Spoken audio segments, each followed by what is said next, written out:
So how does this all then connect to the notion of critical speed, and then how do we start to connect this then really fundamentally to prescribing training? Well, we have to understand, as Andy Jones points out here, what the critical power is. So physiologically, critical power is important because it defines the boundary between discrete domains of exercise intensity. Below critical power in the heavy intensity domain, steady state values for muscle metabolites, i.e. phosphocreatine concentration, and pH, blood lactate and pulmonary oxygen uptake can be attained. So you get a steady state in the heavy domain, but it's a steady state which is fundamentally a function of the VO2 slow component. But if we go above critical power in the severe intensity domain, these variables do not demonstrate steady state behavior. Rather, despite the external power output remaining constant, muscle efficiency is lost, as reflected in the development of the VO2 slow component. So the slow component is the same slow component, is now evolving, and it drives VO2 to its maximum value, VO2 max, at the limit of tolerance. And we can see this here. So here we've got moderate, heavy, and severe. So remember, this is below lactate turn point. Heavy is lactate turn point to critical power. Severe is critical power up to max. And what we've just been looking at previously, here's the VO2 response for moderate. Perfect steady state condition. This is breath by breath data. When we look at this data set here, Mark Burnley puts this out really quite nicely. You see a much larger deficit, leveling out, and then a slow component starts to develop. And then this point here, which is severe above critical power, the VO2 rises up to that point of volitional exhaustion and the attainment of the VO2 max. And we can see this idealized here in this paper published from Harry Rossiter's group. And it's really neat because, again, it's an ideal representation, but what it connects for us is the VO2 responses to the blood lactate responses. So despite the fact you're in the heavy domain and you're above the lactate turn point, and if you remember, when we showed the lactate turn point, right early on in this class, you saw that there was that inextricable rise because we said the rate of appearance of lactate was exceeding its rate of disappearance. Despite that being the case in incremental exercise, if you clamp the exercise intensity, that is, you hold the exercise intensity constantly, anywhere in that heavy domain, the blood lactate concentration will remain stable. And that is because we are in what is called the zone of isocapnic buffering. So between heavy and severe, we have a physiological condition called the zone of isocapnic buffering. It fundamentally represents the point of interaction between the lactate and, crucially, the hydrogen ions with bicarbonate.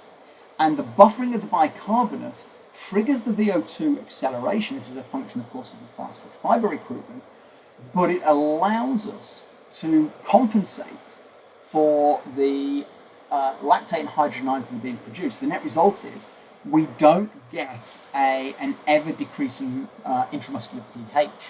And so the net result is you are able to get a steady state condition in the blood lactate response. But once you go above the critical power and you go in the severe domain, as with the VO2 and its developing slow component, which means you're recruiting more fast twitch fibers, blood lactate concentration rises up to the lactate concentration one would anticipate or associate with VO2 max. So it's really important to understand that the slow component really reflects that fast twitch fiber recruitment. So it gives you some insight in terms of muscle efficiency, which is sometimes perhaps misunderstood, but I think is really important in terms of endurance capability, and explains to a certain degree why endurance athletes are far less efficient when they go into the heavy and severe domains, because they're less economical, because there is that increase in fast twitch fiber recruitment. This is data from Dave Pool's group. This is going back actually when Dave Pool was studying for his PhD. What you have here, these two graphs go together, it's 24 minutes of exercise. And what we've got here, this is data at the critical power, so this is the blood lactate response.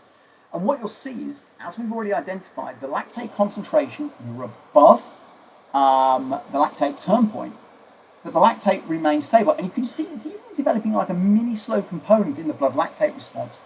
You go 5% above the critical power, the blood lactate rises all the way up to this point here, which is the termination of exercise, VO2 max, the point of volitional exhaustion. And you see the same response here in the VO2. You'll see that the VO2 it starts to level, then you get this brief acceleration. So this small area underneath this section here, in line with what this should be doing here, is the VO2 slope component. Whereas when we go into this 5% above, anything really below this point here, that is, if I drew a line across, will be the evolving VO2 slope component of fast twitch fiber recruitment. It's reinforced then by this data that you can see here. This is really nice data from Annie van Hatelo. So what you've got here is muscle pH and phosphocreatine content, and so you can see this is above and below the critical power. When we're below the critical power, the phosphocreatine content, it falls, but it doesn't keep falling. It hits a steady state condition because it's only falling in proportion to the amount of fast twitch fibers that are having to be recruited, which are, as we've already said, are linked to that evolving slope component. Go above the critical power, and we get this continued decline, quite significant decline in the phosphocreatine content, or the creatine phosphate content, sorry. Same with the muscle pH, and of course the pH is a reflection really of the hydrogen ion concentration, which is then connected to our lactate concentration. You see the same effect. You're above critical power but below VO2 max, so you're in this heavy domain. You get this natural steady state, but the pH keeps falling if we go above critical power. So we've now really started to piece all this together, so we can see that we've got 3 exercise domains, moderate, heavy and severe, and you can see that there are clearly underlying biological differences between the exercise responses in those 3 domains. That if I'm looking to do continuous based exercise with my athlete, I would put them in the moderate domain because I can attain a true steady state. And it's all about that kind of more aerobic based activity, slow twitch fiber recruitment. If I'm looking really to develop my lactate turn point or develop the aerobic capacity, then I would generally start to train my athlete above the lactate turn point, below the critical power. Because it's still highly aerobic, I can still get a steady state, but what I end up with is a changing concentration of things like lactate and hydrogen ions in the cell, but not so significant that they are intolerable. So they drive the biological adaptation. And as you'll see, this is what we call tempo-based training with runners in the gym. If I want to drive the VO2 max, and I want to increase the VO2 max, I need to be above the critical power. Now, that's not to say that the only way of increasing VO2 max is training above the critical power. That's not. One of the things that you'll learn from other classes is that training kind of builds on a pyramid-based structure. That to develop VO2 max is dependent upon the work that has been done in the moderate and the heavy domains. These are foundations of training in order to develop this work up here. But it's not to say that we don't need this. We need it depending upon the kind of activity the athlete is involved in. But to start developing this, you need the underlying biological responses that have been evoked in these domains down here. And this is just quite neat, just to reinforce what we're seeing. This is an incremental exercise.